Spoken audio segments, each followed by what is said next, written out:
She's a woman who has become a mother and sort of decided to stay at home with her son and is having trouble kind of finding her new identity. So she's stuck between who she was and who she's going to be, and she's sort of lost in the moment that we meet her, but with a very strong point of view. It's a view into the female scope of having a child and sort of the internal monologue, and it sort of voices the unspoken. Feels great to be here at the London Film Festival with Nightbitch. It's a great crowd and a great festival. There were just so many women on both sides of the camera that I think it's one of the truest, most female experiences that I've had about making a movie, about what it's like to be a woman. I think it had a lot of impact on the filmmaking process. I think husbands thought of their wives. I think wives laughed about a lot of things that made fun of the husband. And I think having two young boys on set just made everybody behave better. They can expect to see a great performance from Amy Adams, and I think they can expect to have a lot of fun. Rachel's book is so honest. It's one of the most honest depictions of motherhood I've ever seen. It just felt so satisfying to read it. It was funny and dark and wicked, and I felt seen by it, so I felt like I had to make it into a movie. Writing the script was the most cathartic thing I've ever done. It honestly felt like every day all of the rage and everything I was experiencing got channeled into what I was writing. It feels so great to be back at the London Film Festival. I love coming to this festival, and it's just a dream. It's so exciting. It was a book that Amy had read in the very inception of it being out there, and it was something she really connected to, so I'm so excited to support that process. Most projects take many years when they're so distinctive to kind of figure themselves out, and this was like a really fast process. I think everyone really connected to the material and was on board very quickly. Everyone could relate to a lot of the themes of it and being in that situation themselves in one way or another.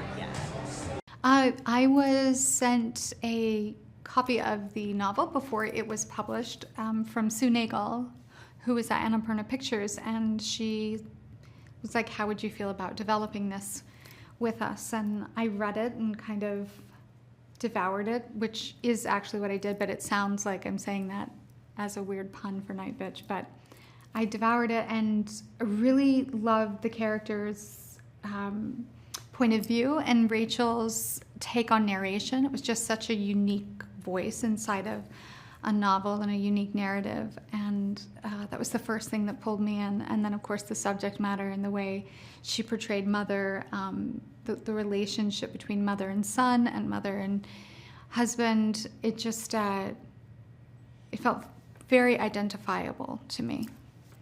Well, I think with the book, there was such an opportunity because it was so internal to dive into expanding that and to kind of seeing how we place that inside of a film narrative. And, when we're thinking about someone that we want to do this, Mari was like, I was like, let's go to Mari. And of course she was like, everyone's like, no, Mari's not reading anything. She just had a baby. And I was like, I think she might have a very unique relationship with this.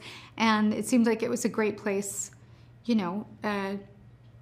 Aside from that, I just love her talent with tone and her visual approach to storytelling. I just thought she would be such a great fit with the magical realism. So we called Mari and we had a really long conversation, and we were really, really blessed to get her on board. And really, I think her first pass of the script that I read is what we shot. I mean, it was tight. She nailed it. Nightbitch is, it's about a lot of things. It's about motherhood, parenthood, relationships, communication. It deals with identity, transformation, but it follows mother through this period of her life where she finds herself alone and isolated with her toddler son, having to let go of her identity from the past and not yet finding a new identity. And she taps into sort of this feral, ancient mysticism to connect with her inner self and find herself in a new way. So Nightbitch, I'd like to say that Nightbitch is sort of the manifestation of mothers' fear and frustration and confusion, dissatisfaction, lots of other things, just all sort of like boiling under the surface. And it's sort of this manifestation inside of her that starts to transform her into something more wild, more feral. Tap her back into play and connection and instinct. So yeah, Nightbitch is instinct, I guess, yeah. Well, I think I had never seen motherhood and parenthood and relationships presented in this way. It just felt that there was an opportunity to show some authenticity that we don't often see, and a lot of duality inside of parenthood and motherhood, that you can have struggles and exhaustion and disappointment, but also have extreme joy and extreme love and extreme,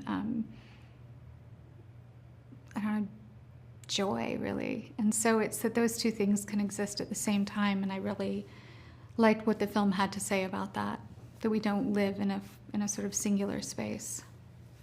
So Amy Adams' company and Annapurna first optioned the book Nightbitch by Rachel Yoder before it was published, actually, and sent me the manuscript. And Amy sent it to me saying, I would love to work with you. I have no idea if this piques your interest, but I found this book very moving. Take a look and see what you think. And I read it, and it was post-pandemic. During the pandemic, I was pregnant with my second child. I had moved out of the city to live in the woods. I was raising my two kids. My husband had gone back to work, and I was sort of losing my mind with the isolation. And this book spoke to me on so many levels. I just felt so seen by it. It's like when you really see a piece of media that feels like it represents you, it's like the most cathartic thing in the world. And I felt so moved by how my experience of motherhood felt so reflected in Rachel's writing, and how she was able to just capture the real feeling of both the complexities of the feelings of the joy and love and the monotony and the boredom and the feeling that your brain is not your own and your body is not your own, and you don't know if you'll ever be the same again. And so I just knew I had to adapt it. I think there's sometimes some misconceptions about the process of adaptation. It's never a one-to-one translation. It's not just taking this one book and translating it into a movie. It's much more like, how would you take a painting of something and turn it into a sculpture? It has to change forms and change mediums. And so a lot of that process for me, because I love adapting, is finding source material that I absolutely adore, getting to know it so deeply that it almost feels inside of me, and then letting it shift and grow into something new that has a different form, that takes a different timing, that has a different shape. Like something in her book where she would constantly describe many days that went on and on that had similarities. I created into a montage where we're having these percussive elements, and there's hash browns and going to the park and a swing and a this and a that. It's like physicalizing this idea and this concept and finding ways to make that physical, as well as just the overall shape of the story. So it's a tough process. Sometimes it means letting go of parts of the book that you might have loved, parts of the book I loved, because you can't keep everything, and letting it grow into something new. When we were thinking about the transformation in the movie, we kept looking to other movies and transformations and realizing that in most kind of body horror transformation movies, the transformation is very painful. It's like a ripping open, or like something poking out of you, or like your skin being torn off, and it feels awful.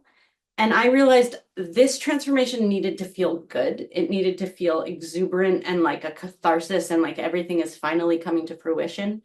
And it had a bit of an ecstasy to it. So it was, how do we change this trajectory so that it feels good? The unlock for me was realizing that we could, I chose this idea that she's digging in her garden.